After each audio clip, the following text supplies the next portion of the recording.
Премьер-министр Кубатбек Боронов Чүй облусуна жасаган иш сапарынын алкагында Ысык Ата районундагы фермердик чарбанын иши менен таанышты. 20 гектар жери бар чарбада 12 киши иштейт. Бул жерде асыл тукум жылкы, ири мүйүздүү мал, кой жана чочко багылат. Жалпысынан 1000ден ашык ири мүйүздүү мал жана майда жандыктар бар. Премьер-министр Кубатбек Боронов комплекстин инфраструктурасын көрүп чыгып, агро өнөр жай комплексинде өндүрүштү көбөйтүү маанилүү экендигин белгиледи. Чүй облусу дыйканчылык кылуу жана мал багуу боюнча эң жакшы өнүккөн аймак болуп саналат. Айрым айыл чарба өсүмдүктөрүнүн кластеринин өнүктүрүү жана адистештирүү региондордун өнүгүшүнө реалдуу дем бериш керек, деп белгиледи өкмөт башчы. Жумушчу сапардын алкагында Кубатбек Боронов фермерлер менен жолугуп, анда айыл чарба техникаларын лизингге берүү жана жеңилдетилген насыя аркылуу финансылык колдоо маселелерин талкуулады. Премьер-министр жеңилдетилген насыя жана дыйкандарды мамлекеттик жана коммерциялык банктар аркылуу лизингге техника берүүнү камсыз кылуу программасы боюнча кенен түшүндүрмө берди. Ошондой эле премьер-министр Ивановка айылындагы фермердик чарбасына барды. Анда 25 гектар суулуу жерге пияз отургузулган.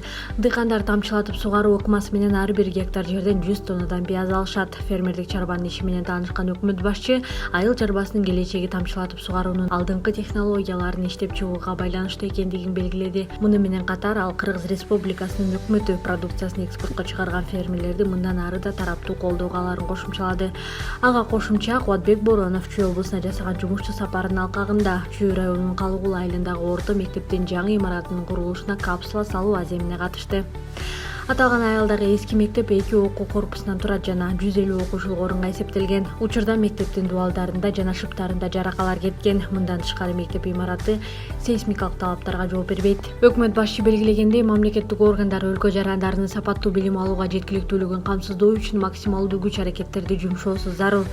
Региондорду өнүктүрүү биздин ишибиздеги артыкчылыктуу багыт катары саналат. Ушул сыяктуу мектептердин болушу алдыда дагы аткара турган иштер мол экендигинен кабар берет. Аталган мектеп Чүй районундагы эски имараттардын бири. Ал эми балдар коңшу айылдардагы мектептерден билим алууга аргасыз болууда.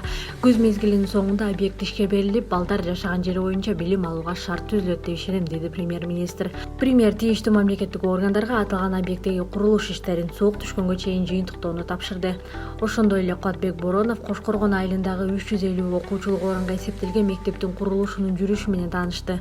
Мында курулуш иштери дээрлик аяктап калган. Премьер-министр курулуш иштерин бүткөрүү үчүн тийиштүү каражатты ыкчам тартипте бөлүү тапшырмасын берди. Мындан тышкары өкмөт башчы жергиликтүү калк менен жолугушуп, мектеп белгилеген мөөнөттө пайдаланууга берилерин убадалады. Буга катар Кубатбек Боронов айыл жашоочуларын учурда убактылуу бекитилген санитардык талаптарды аткарууга чакырды.